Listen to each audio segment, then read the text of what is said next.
ధనస్సు రాశి ఆదాయం 11, ఖర్చు 5, రాజ్యపూజ్యం 7, అవమానం 5. బాగున్నటువంటి రాశుల్లో ధనస్సు రాశి ఒకటి. ఎందుకంటే తృతీయ శని యోగాన్ని ఇస్తాడు, చతుర్థ రాహు పర్వాలేదు, కేంద్రంలో ఉన్న రాహు కూడా ఫలితాన్ని శుభ ఫలితాన్ని ఇస్తాడు. ఇక్కడ విదేశాలకు వెళ్ళే వాళ్ళకు వీసా వస్తుంది, విదేశాల్లో ఉన్న వాళ్ళకు ఉద్యోగాలు వస్తాయి.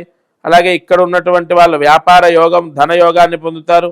అయితే పంచమంలో ఉన్న గురువు షష్టమంలో ఉండి లోన్లు ఇప్పించడము, శుభ ఫలితాన్ని ప్రసాదించడము.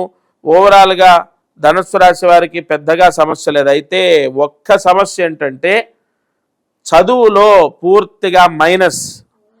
ధనస్సు రాశి వారు ఈసారి మీ పిల్లలు ఎవరైనా ఉంటే చెడు అలవాట్లు, చెడు స్నేహితాలు, మొండితనం, ఎదురు చెప్పడం, మూర్ఖత్వం, చేతిలో ఏదుంటే అది విసిరేయడం, అలగడం, తినకపోవడం, ఇంటికి రాకపోవడం, ఎక్కువగా తల్లిదండ్రులని క్షోభ పెట్టే అవకాశాలు ఉన్నాయి.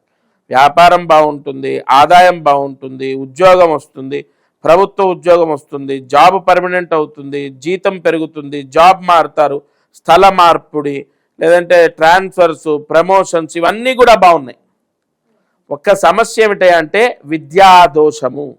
ఈ ధనస్సు రాశి వారు ఒక మెడిసిన్ సీట్ రావాలి, లేదా గవర్నమెంట్ జాబ్ తీసుకోవాలి, గ్రూప్స్లో పాస్ అవ్వాలి, లేదంటే చదువు బాగా చదువుకోవాలి, చెడు అలవాట్లు ఉండకూడదు, బ్రహ్మాండంగా గురువు అనుగ్రహం ఉండి చదువుకోవాలి అంటే ప్రతి గురువారం రోజు దగ్గరలో ఉన్న సాయినాథుడి దేవాలయంలో 1 లీటర్ నువ్వుల నూనె దానం చేయాలి.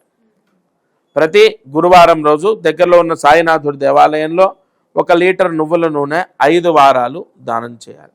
ఈ పరిహారం చేస్తే ధనస్సు రాశి వారికి క్రోధినామ సంవత్సరంలో బ్రహ్మాండంగా విద్యాయోగం కలుగుతుంది. నాకు తెలిసిన మేరకు నా స్వామి దత్తుడు పలికించిన వాక్కుని మీకు అందిస్తున్నాను. ధన్యోస్మి. జై గురుదత్త.